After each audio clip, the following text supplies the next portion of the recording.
Milsurp Garage, back with you as promised with another John Browning pistol design. This is number 2 of the 3 we're going to cover in a row. We're going to do the hat trick. This is number 2. It is the Fabrique Nationale. You see that symbol right there. Fabrique Nationale, model 1910. I always used to think this looked like the New York Mets emblem. They might have actually been influenced, the New York Mets. But no, Fabrique Nationale 1910. Oh yeah. Everybody must have been real small back then because, man, the pistols back then, look at this thing. The pistols back then were all so tiny. That was all the rage. And John Browning was happy to oblige. And, he took this thing right across the ocean to Fabrique Nationale because there were some companies here in the United States that were not doing John Browning, the Browning brothers, any justice. And not really being fair business-wise. They were definitely didn't have his best interests in mind. But, in business, I guess, you got to be working for, your business, I suppose. But, you want to develop a lasting relationship. If John Browning doesn't survive business-wise, then it hurts your business too. So, you got to, one hand washes the other. You got to kind of take care of each other. And T.J. Bennett and Winchester just did not want to. And apparently Colt, he had success with the... see, what happens is, the last gun we did was this guy. He had success here. So then if he comes to Colt and he goes, hey, I made some improvements, because he made some improvements, Browning, and you bring that to Colt, they're selling millions of these. Well, I don't know about millions, but they're selling really well. Like, what did we went over the numbers last time? Like, it seemed like they were selling as many as they could produce. It was very popular. And then John Browning comes and he goes, look at what I got. I made some improvements. It's better. And I'm going to show you what changes were made. And how do you look at, like, from Colt, you got to be real excited. You got to be like, John, that's amazing. But then you look at it from a business standpoint, you're like, we're not going to sell any more of that. We're so committed to making this 1903, the tooling, it's selling so well. Like, we don't want anything to change. We don't want anything better to come along, even from ourselves. Like, if a competitor comes out with something as bad, it's just as bad if we come out with something better. We stop our own other gun from being sold. Sales that are going so great are going to get crushed, And they don't look at it like they moved on to something new. They just look at it like something they have that's doing really well is going to not do so well. That's how they look at it. So I think there might have been kind of like some of those same issues going on. So Browning brought this to Fabrique Nationale, who were more than happy to be like, yeah, we want in on this. And the improvements went to them. So we'll show you what was improved. Let's just, what history can we get into with this thing? Well, yeah, first of all, there could be no greater history than this. Listen to this. There was this guy. What do I have my page here? Okay. Gavrilo Princip. You ever hear of this guy? He's the guy... that black hat guy that shot, assassinated Archduke Ferdinand. Who's it? Ferdinand. Sorry, Ferdinand. Archduke Ferdinand. And that's what touched off World War I. You got to really dig out those books. Remember that, like in history class when you were sitting there sleeping? So you dig out those history books, blow off some dust, and check it out. That kind of changed the world forever, and this was the gun that he used. So there isn't a more pivotal,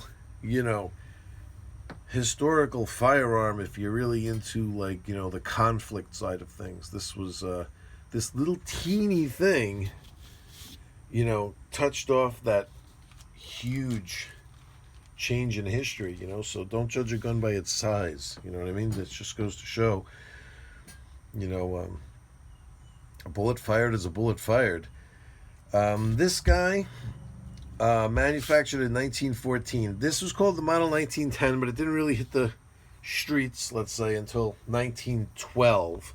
So we're kind of going out of order because the next Browning design that I'm going to show you is kind of, might take a step backwards. So I'm kind of bouncing around a little, but I just felt that this was a better flow to things to do this guy first. So this is a very early model because this gun had been around for a long time and through a whole lot of incarnations.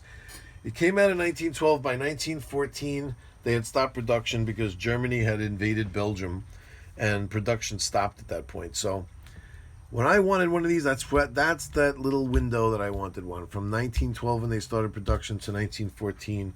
And then after that, there's all different kinds of incarnations of this thing. After World War II, well, they were some produced, I think, from parts that were already made during World War I, but I'm not 100% sure. I think that I think maybe production was just halted, and then when the war was over, they kind of called it the 1922 or something, and then it was different, and it had this longer end cap put on here, and there were other changes, and it went through a whole medley of things going on during World War II, where the Germans were making them themselves, and they had like a longer butt, so it had a longer magazine, it was a longer hand grip, and lots of changes. There were lots of things going on with these. There's Nazi marked ones during that period.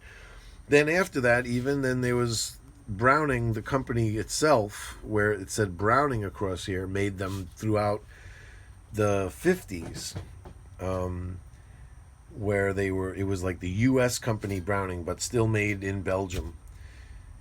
And then the Gun Control Act of 1968 forced some changes where they had to make it longer and bigger and do things to it as well. So it's a huge history of this gun through the times, but I wanted one of these early ones. From 1912 to 1914 is where that's that little window where I wanted one of these and found it. So they're out there and you can find them.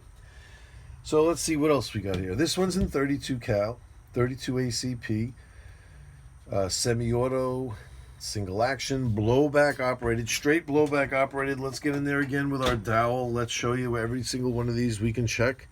Does anything happen here? Does anything move or no? Just straight blowback.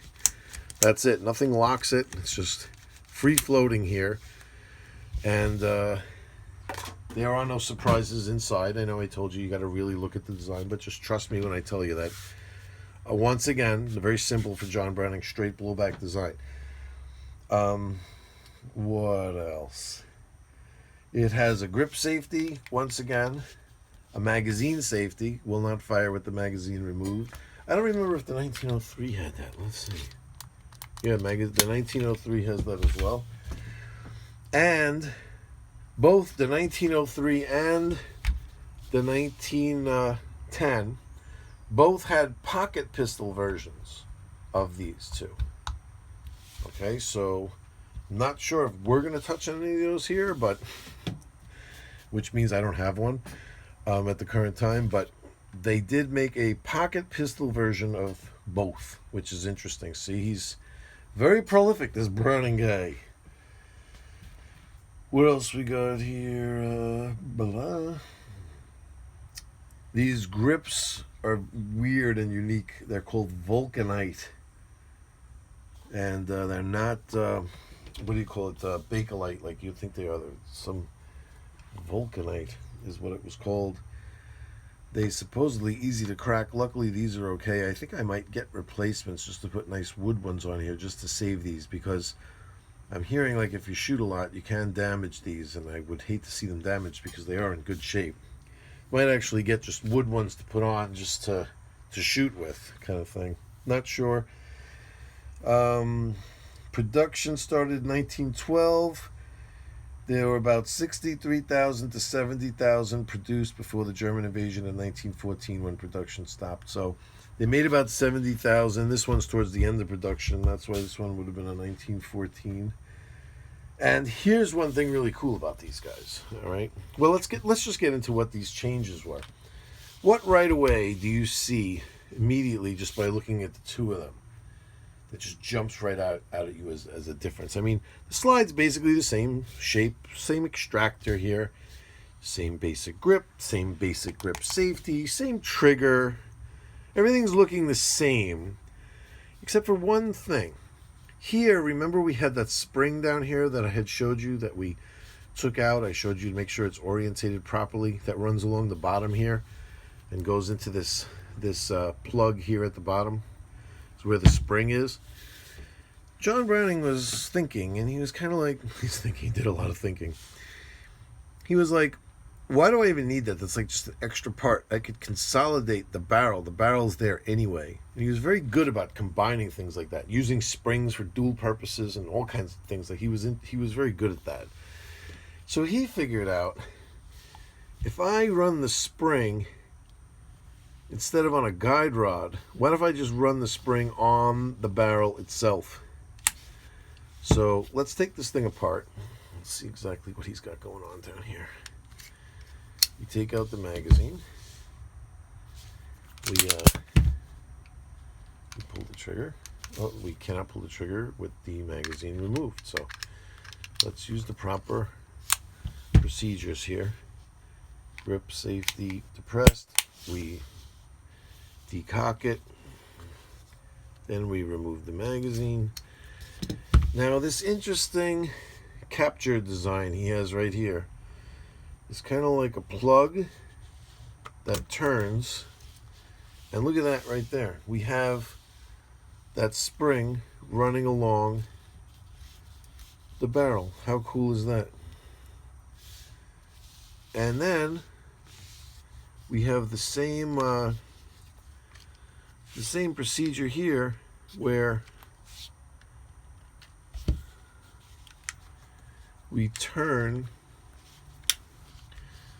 Let's figure out exactly where that spot is. Again, we're going to find a spot here where this turns. We have to find that spot. There it is. The barrel turns and comes off. Very similar to how it came off in the 1903 by rotating and coming out with these same splines here that correspond to splines in the receiver. Same thing. But what do we notice back here now that's interesting? This is a little interesting that we don't have the same type of. Where's the hammer? The hammer. There's no hammer in here. So what the hell do we have here? What we have, ladies and gentlemen, is a striker fired pistol. That's right. John Browning on the case. There's a striker here and a guide rod right here. So what this does is this just rides inside a channel right here, and it's kind of like just floats right here, and it's caught on the edge of the sear, which is back here. And when you pull the trigger, you drop this and release the striker, which is on a spring-loaded thing right here. So no more hammer striking a firing pin. Now you have, it's basically a firing pin that gets spring charged behind the sear. So when you pull the trigger, it's basically, the striker is basically like the firing pin. It flies forward and strikes the round, setting it off. So he got rid of the hammer. Now it's so funny that the one that's actually hammerless is not called the hammerless pistol, and the one that has the hammer. But you know where he was, what he really meant. He just meant, like, as far as you're concerned, no hammer's going to get stuck on your pocket when you go to pull it out. That's really all he meant by hammerless. So let's put this guy back together again. So what do we do? And if you notice, this is a little indicative of that Mauser model 1914. Remember? You remember where I had to fix? Oh, 1914, 1910, 1914 Mauser. You think the Mauser brothers were were poking around at what FN was producing back in 1910, 1912, I wonder. And it's so funny that they kind of came up with a design that was similar. What a coincidence. And then one that, you know, isn't really as durable and is known for breaking and actually broke on me, that I had to come up with a fix. Very interesting. Never heard of one of these breaking, though. So, testament to John. Your shit works. All right. So, what do we do now? We get that back in there. Let's get the barrel back in. See, I'll show you. These are these recesses. See that recess? See the recess where the barrel fits into? See it there? And then what you do is you put it in and you look at how, see, that's how it sits when we're all in battery. And there's a, you see that? This pin right here? I'm pretty sure, I'm not 100% sure, but I'm pretty sure that what that does is it goes in a hole right there on the top of the receiver. You see it there? The breech face, not the, yeah, see it? And I think that goes in there. And I think without that pin pushing in on something, it won't allow the striker forward. So it's kind of like a fail-safe just to make sure it doesn't fire out a battery, I would think. That's what I think it is. But anyway, we have to turn the barrel first to put it in this recess here so that we can slide the slide back up, capture that striker in that guide rod in there, and then we find that sweet spot again, which is right around there. There it is, and we turn, and then we have the spring back in place. Make sure it's bottomed, and then we hopefully don't shoot this across the room. If you notice, there's actually some of these have like they have like slashes in here where you use a special tool to put it in and turn. This doesn't have that, but I wouldn't want to use the tool anyway. It sounds like a thing that gouges stuff up. I have seen these gouged up, like people use tools to do it before. Trust me, don't pick up any steel tools when you're working on guns unless you absolutely have to. Your hands, these are meant to do stuff with your hands. So you might have to work a little bit, but you don't want to be gouging anything up. Now, if you notice on here, there's lines. See, there's a line there. Sorry, there's a line there on it. And there's also one 180 degrees off right there. And then also right where those, right opposite those lines are these ridges here, and those are the ridges that capture it. And then that line, when that line is lined up with the front sight right there, when that line is lined up there, you know that you have it in the right spot and you don't have to worry about it flying off. So what you do is you push it all the way down so you feel it seat. I'm gonna have to block it a little bit, and then when it seats, you turn it until you line up those lines. Now, if you think like when you got it like that you got it, you don't got it. If you shoot a couple of times. Was I even on camera? Let me do that again. I'm not even sure if I was on camera. I will actually, as much of a pain in the ass that is, I will do it again. I gotta try to keep it right here. It's like not easy without moving around. So you capture it, you push it in, and then you turn. Now when you turn in it, you want to line it up with the sight. You could get lazy and stop right there. Trust me when I tell you, a couple of shots, it'll function. It'll cycle and everything. And then what happens is it could back out the other way, and if you're aiming downrange, it'll shoot this ring downrange. Super embarrassing.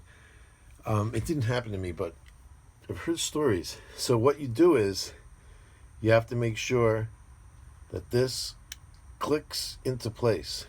So it's like, if you go to turn it, it won't turn. See, if it's not in yet and you turn it, it'll turn like this. So you got to make sure right there. See, it clicked into place. That's your spot. This is the coolest thing about this gun right here. I'm going to throw it down right here. This is the sickest thing. This gun is both technically a 380 and a 32 caliber gun. You only have to change one thing, and it's the obvious thing. There's one thing that no matter what would have to be changed, and what is that? That's right, it's the barrel, because it is a different diameter bullet, so you would have to change the barrel. But no other gun will shoot 380s and 32s that I know of, and I'll prove it to you. I'll prove it to you in one simple way. Let's take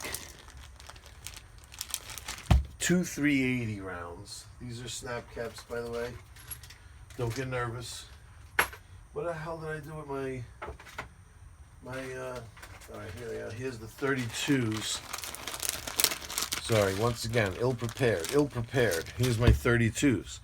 So 32s, there's a big difference there between them. They definitely look different. You could see one is definitely larger than the other, right? Now watch this. Somehow, and I don't know how, he figured out how to make it. The magazine is interchangeable. It's interchangeable. I'll show you how nice this thing cycles with the third. This is a 32. Only 32s are going to be able to go into this barrel. But you saw how easy it was. It wasn't really hard to take it apart. When you put it back together, you just put it back together with a 380 barrel from one of these. And you use the same magazine, same receiver, same everything else. Nothing else changes, and you're shooting 380. How cool is that? I do not have a 380 barrel for this thing yet, but I am looking, and I will find one, and I will use it. 32. Boom. Boom. Boom. Well, that kind of hung up there a little. That wasn't all that impressive, because that second round looked like it didn't feed, but that was just me. Trust me, that was just me fumbling with it. It's super functional, this thing. It functions perfectly, and it will function perfectly with 380s as well, with just the barrel change. That's a sick accomplishment right there, and one that he should have gotten a Nobel Prize for, as far as I'm concerned, or some kind of firearm award. How come nobody else was able to get that done? Or even to this day, that doesn't happen, that I know of. I don't know, but anyway, that is pretty cool to be able to just interchange like that. Where was I? There was one other thing I wanted to mention, and it's escaping me. Oh well, that happens. So that's the FN model 1910, and my advice: get one of these. Oh, here's that last thing I wanted to show you that's pretty cool, that I just couldn't remember. How does he make it where you don't have to change the spring? Because you would think you got to change the barrel and the spring, right? Because if it's blowback, the 380 is much more of a kick than 32. So you would have to have a stiffer spring for the 380. So he means change the barrel and the spring that goes around the barrel. Nope. This spring is the same part. It's the same part number. If you go to Numrich and you go to buy a spring for one of these, a recoil spring, it doesn't matter whether you're buying it for the 380 or the 32. It's the same part number. It's the same exact spring. There aren't two. How do you do that? He uses the ability of this thing to have this shock absorber at the end. What the hell even causes that? I'm gonna have to delve. Somebody take one of these apart and figure out how the hell actually he did that. I'm gonna have to really look. I'm thinking, how did he even change the rate? If you look at it, there's one rate between here and here, and then here, when it feels like it stops, if you push really hard, there's an extra, but it's really stiff there. That shock absorbery thing right there will absorb the 380. Whereas the 32 would probably stop right here. And it will cycle. If it only goes back to here, it's cycling. It's ejecting and it's loading from here. But let's just say this extra added oomph right there is an extra tight spring-loaded shock absorber feel right there to soak up that extra if you had the 380 in there. Sick. So from a manufacturing standpoint, just imagine how much money is saved by Fabrique Nationale in production to come up with two completely separate calibers for this thing. You just produce them. It's all the same machining, all the same stuff. You just slip a different barrel in it when you put it together, and it's a 380. As a matter of fact, there is no caliber marking anywhere on here. It doesn't say what caliber it is anywhere on the gun. Where is it? It's here. It's here on the barrel. See it? Caliber 7.65. It's on the barrel. Why on the barrel? So that you swap in a barrel, it'll say caliber. Well, I don't think it'll say 380. I think it'll say 9mm short or something like that. I have to look at them and see exactly what they say. Maybe it does say 380. Who knows? But that's how you know what to load it with, by looking at what's on the barrel. Interesting, right? It's this extra shock absorbery part to the throw of this slide. 1910, ladies and gentlemen. This guy was a genius. And we're going to come back next time with the third installment of the John Browning pistol saga. I think you know where we're going. And man, did that one leave a lasting impression. See you guys soon. Take care. And enjoy.